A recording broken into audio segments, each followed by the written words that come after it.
Assalamualaikum. Sebelumnya kita sudah mengulas HRV, Heart Rate Variability. Di kalangan kedokteran, dia itu dijadikan semacam alat ukur untuk mengira-ira kebugaran jantung. HRV itu merupakan rata-rata deviasi antara denyut jantung yang satu dengan denyut jantung berikutnya selama sepanjang hari. Semakin rentang deviasinya itu lebar, semakin baguslah, gitu pendeknya. Kalau belum paham, silakan aja nonton video sebelumnya. Cuma ya, ukur HRV ini rada jelimet, satuannya milisecond, susah dirasa-rasain, dan juga susah diukur kecuali mesti dengan alat yang cermat banget. Nah terus, orang bertanya-tanya, ada nggak sih cara yang lebih praktis? Itulah resting heart rate. Resting heart rate ini ukurnya lebih mudah, rata-rata di gelang kesehatan smartwatch itu ada fitur ini. Biasanya itu ya, terus dicatat hariannya resting heart rate kita itu berapa. Contoh nih, kemarin 70, kemarinnya lagi 65, sebulan lalu 67, dan seterusnya. Itu bisa jadi indikasi pendekatan, walaupun tidak seakurat HRV, dia bisa jadi ancar-ancar untuk menduga-duga HRV kita. Jadi lumayan berguna kalau kita paham makna dari angka resting heart rate ini. Kalau nggak paham ya percuma. Gunanya yang pertama tuh ya, dia bisa untuk menduga tren HRV kita. Kalau misalnya nih, trennya resting heart rate kita itu menaik, kemungkinan amat besar HRV kita trennya juga memburuk, alias rentang deviasinya itu cenderung menipis, skornya mengecil. Nah, kalau udah gitu, kita mestinya cari cara-cara yang holistik untuk membalikkan tren ini. Supaya lebih jelas, yuk pakai contoh. Simiun gitu ya. Biasanya resting heart rate-nya 65. Artinya saat dia super relax gitu, dalam semenit jantungnya berdetak 65 kali. Atau 64, pokoknya sekitar itu. Stabil tuh berarti. Nah kemudian habis kena COVID misalnya gitu ya, yang komplikasi sakit gudikan dan konstipasi, nah, resting heart rate-nya Simiun menungki jadi 72. Artinya yang biasanya dia saat super relax itu denyutnya 65 kali per menit, sekarang 72 kali. Dah gitu terus menaik. Jadi 74, terus jadi 75, sekitar itu. Tanda-tanda buruk tuh, dan sebetulnya ini bisa jadi lumayan serius kalau nggak bisa disiasati untuk kembali ke level 65. Kayak gitu tuh gambarannya. Walaupun angka HRV-nya nggak beneran tahu, karena nggak dicek, bisa dikira-kira bahwa skor HRV-nya Simiun pun trendingnya menuju ke skor yang mengecil, menipis, dan itu kurang bagus. Gunanya yang kedua, resting heart rate juga bisa untuk menduga skor HRV kita. Gampang sih ini. Kalau resting heart rate itu kecil, biasanya tanda bahwa skor HRV kita itu besar. Dan gitu sebaliknya. Kalau resting heart rate kita itu besar, biasanya itu tanda bahwa skor HRV kita kecil, tipis, rada jelek. Pakai contoh lagi yuk. Simian, itu resting heart rate-nya 80. Sedangkan Simiun tadi 65. Lah bisa dikira-kira tuh. HRV-nya Simian mestinya akan lebih buruk, lebih kecil skornya dibanding Miun. Kok bisa mengira-ngira gitu? Gimana sih logikanya?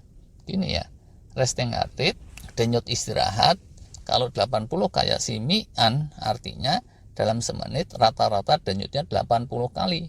Alias kalau 60 detik dibagi 80, Simian itu jarak antar denyutnya rata-rata 60.000 milisecond dibagi 80 sama dengan 750 milisecond. Sedangkan Simiun hitungannya 60.000 milisecond dibagi 65 alias sama dengan 923 milisecond rata-rata jarak antar denyut yang satu dengan berikutnya. Ini bukan suatu kepastian ya, tapi kecenderungan umum kalau yang angka besar itu kan cenderung deviasinya juga lebih lebar. Yang pernah belajar statistik mestinya tahulah kecenderungan itu ya. Nah jadinya Miun yang jarak antar denyutnya lebih panjang, yaitu 923 milisecond, biasanya cenderung deviasinya juga lebih lebar daripada Mian yang cuma 750 milisecond. HRV-nya dia pun akan cenderung lebih besar skornya. Kalau di aplikasi smartwatch tuh ya, biasanya diindikasikan yang resting heart rate-nya kecil itu dinilai lebih baik dibanding yang resting heart rate-nya gedean. Bahkan kalau di Fitbit dulu ada benchmark-nya, seorang pelari olimpiade. Resting heart rate-nya ya cuma 44 rata-rata.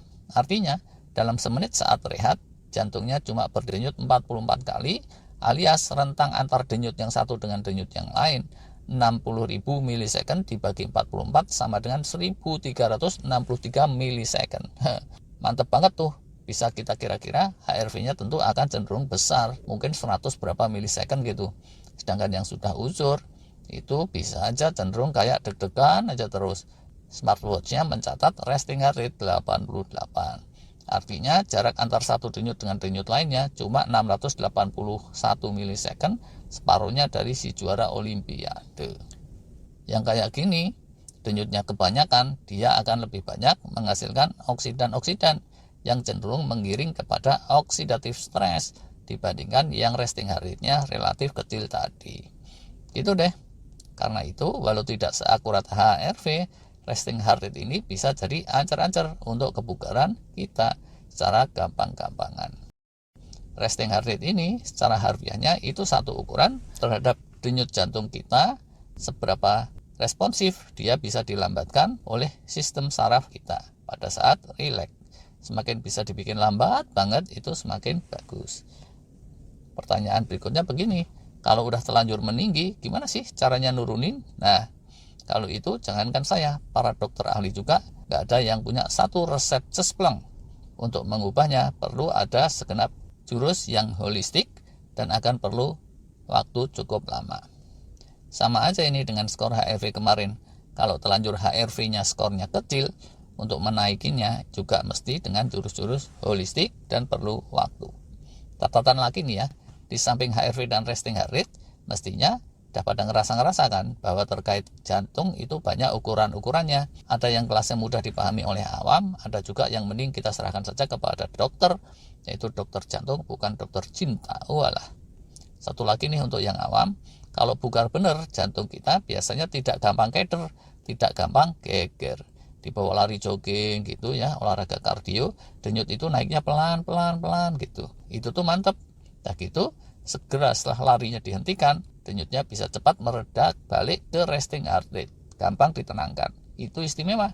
Kalau yang jelek, orang baru kardio setengah menit, entah lari atau jalan, denyutnya sudah menggila, shoot, mentok ke atas. Nggak sekedar jelek, itu bahaya. Makin trennya ke sana, makin bahaya. Jelek juga kalau setelah kardionya selesai, jantung kita tak kunjung mereda, denyutnya dalam waktu yang lamanya kelewatan. Otomatis biasanya kalau yang seperti itu catatan resting heart rate-nya juga jelek, yaitu di angka tinggi, dan sebaliknya skor HRV-nya kecil. Itu deh sharingnya kali ini. Semoga kalian semua sehat selalu dan senantiasa mendapat keberkahan dari Allah Subhanahu wa Ta'ala. Terima kasih.